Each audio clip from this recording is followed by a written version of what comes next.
has been such a big topic of conversation, especially in the TikTok world where I try to post, I'm working on getting more consistent every day. And what I love about TikTok is that people can ask me questions, and instead of me just responding in the comments, I have the ability to record an answer. And it hit me the other day that this information is actually really good, and they are probably mirrored to some of the questions that you have when it comes to healing and managing your triggers as a mom healing from abuse. And so I'm actually going to be sharing some of those conversations right here on the podcast today. So because I know my beautiful podcast listeners aren't able to actually see the questions, I'm going to introduce each video by providing some context. I'm going to read off the specific question, and then I'm going to let the audio play and share the way that I answered it in the TikTok video. Without further ado, let's dive in. The first audio you're going to hear is a comment that was commented on a video that I did that talks about the 5 ways that our trauma impacts our kids. And this is what the commenter said. My daughter sent this to me. This is on point, and I'm a Gen X mom at 21. Mental health was not a thing. Thank you so much for this. Now let's get into how I responded. I want to take a second to address this. 1, I'm so proud of you, mama. Like, this shit is hard. It's so hard to admit that you've gone through stuff and you've also inflicted pain because of what you've gone through. And this is a prime example of what we need to do as moms. It is our responsibility to heal for our kids. Because if we don't heal, we bleed all over our children. And if we don't fight our demons, they're going to be forced to. So props to you, mama. Thank you so much for being such a powerful example. Before we dive into the next one, I want to really call this out because it is a really big deal when we are able to take responsibility for, what we went through and how we have impacted our kids. Because the truth of the matter is that when we grew up, we were taught things that we shouldn't have been taught. We went through things, we experienced our own trauma, but when we don't heal from that trauma, we pass it on to our kids. And then, like I said, our kids are not only gonna have to fight their demons and deal with their mistakes, they're also gonna have to fight ours. So if you've made that decision and if you have chosen to be the cycle breaker, if you're listening on the podcast, I just want you to know that I'm so proud of you. I see you and I hear you and I know how hard this shit is. And you're doing a great job. So this next question stems from the same video where I shared 5 ways that our trauma impacts our kids. And the mama that commented just asked, what do I do? And this was my response. The very first thing I want you to do is realize how big of a deal this is. Learning to take responsibility for your own actions and to realize that even though you were in pain, that your pain caused someone else's pain is a really big deal. Unfortunately, it's not common. So celebrate that. The fact that you care means you're a great mom. The next step is to really learn to get a handle on your triggers. This is not talked about enough. It is overlooked a lot. And heck, even I kind of got it backwards when I first started learning this stuff. Your triggers matter more than almost anything else because our kids are on the receiving end of our triggered responses. When we don't handle our triggers properly, we create the exact problem that we're trying so desperately to avoid. And the whole management of triggers process is a lot more than I can cover in just a video, but I did write an ebook that breaks it down step by step. It's completely free and available to anyone who's ready for it, and it's on my profile. And lastly, I want you to know that I'm really proud of you. You've got this, mama. All right, I did reference an ebook in there that I did write. It's entitled Triggered. You can find that ebook still completely free, available to you down in the show description if you're watching on YouTube, or you can grab it in the show notes if you're listening to the podcast. So this next question wasn't really a question. It was just a response to the same video that I did about the 5 ways our trauma impacts our kids. And it was so beautiful that I wanted to call it out. So here's the comment. I'm learning to say when I recognize this. It's helping us all to take a moment and look more closely at what's really happening. Here's my response. The fact that you're willing to recognize and call yourself out on it is a really big deal. And this is exactly what we need to do more of as moms. What we need to realize is that when we take responsibility for this, when we begin to call ourselves out, it is not telling ourselves that we are bad, that we're bad moms, or that we're bad people. It's just taking responsibility for our actions. When our kids mess up, we don't say, you're a terrible person, you deserve to be miserable.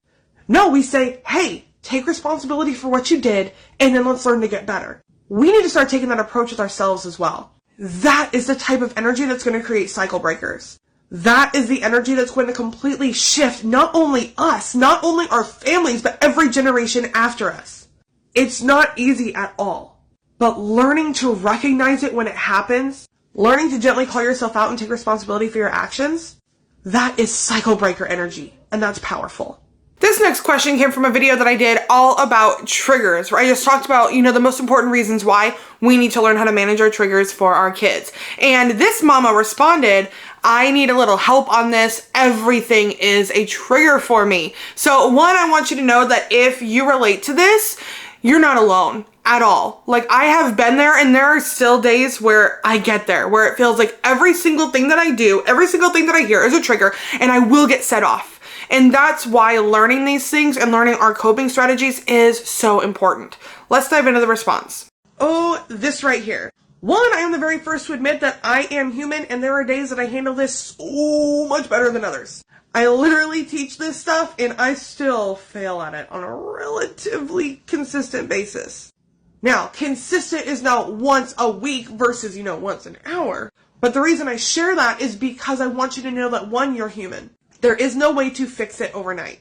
The very first step to learning how to manage your triggers is learning what your triggers are. Grab a notebook, sit them at the table, and begin to think about situations that happened where you did not react the way that you would have liked. Only think through like maybe 2 or 3. You don't need to write down everything that happened in the last 24 hours. Don't overwhelm yourself. And once you've done that, try to pinpoint what it is that sets you off.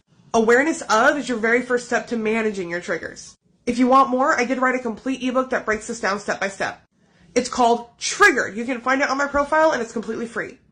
Go grab it and then let me know if you have any questions. I'm happy to help. So this next question again came from the video that I did on triggers, and this was a comment left that I really wanted to address. You have no idea how grateful that I am that you're on my FYP. I need help with this. I shit on myself for being a bad mom because I'm so often triggered. Ugh, this hits me in my soul. Let's listen to the response. The rest of this comment is so beautiful. She says that she wants to break free from her trauma so she can reconnect with her daughter. One, this is not something that I take lightly at all. This is a really big deal, and almost nothing gets me as excited.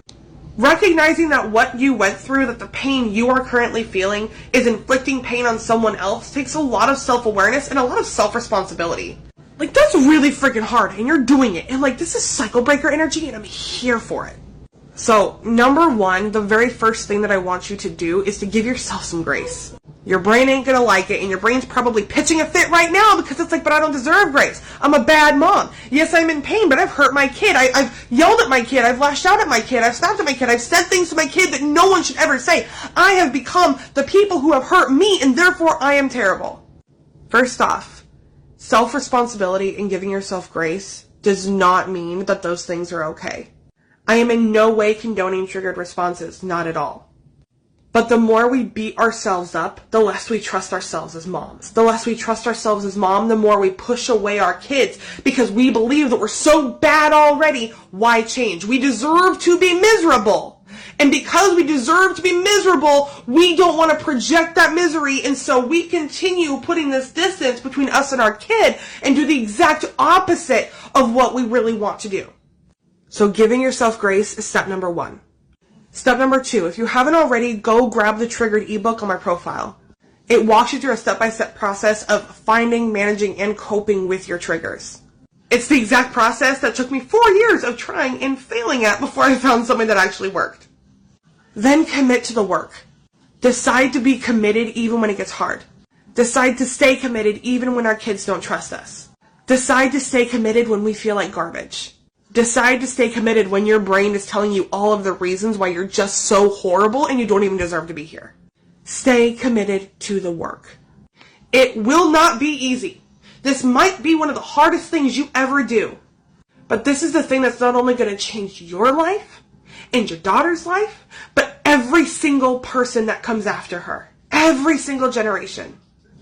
And that is work worth committing to. You've got this, mama. So this comment came from the video that I did about the 5 ways that our trauma impacts our kids.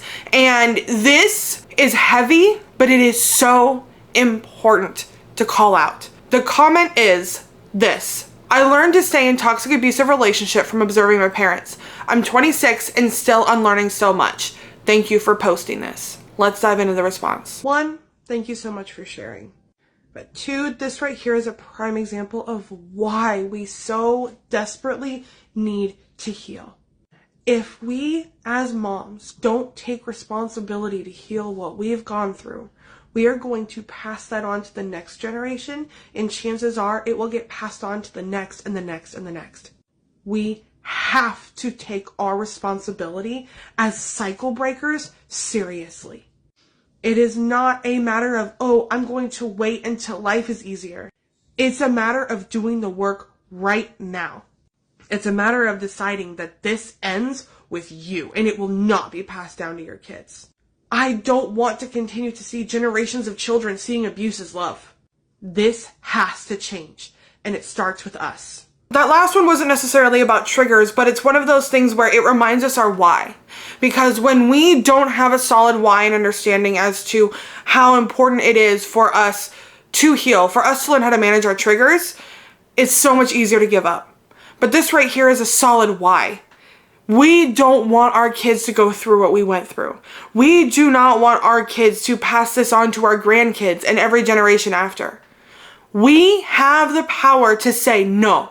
This ends here, and this ends with me. If you liked this format, if you want to hear more podcasts like this, let me know down in the comments if you're watching on YouTube, or leave a review, or send me a DM on Instagram if you're listening to the podcast, and just let me know. Let me know either way. Because if you hate it, I want to know if you hate it. If you dig it, I want to do more of this. And if you want this type of experience where I answer one of your questions for your specific situations in a video, you can go ahead and go and follow me over on TikTok at Karleigh Lynn. There's no dot. It's Karleigh.Lynn on Instagram, but it's just Karleigh Lynn on TikTok. The link for that will again be in the show description or show notes, depending on where you're consuming the content. Thank you guys so much for listening.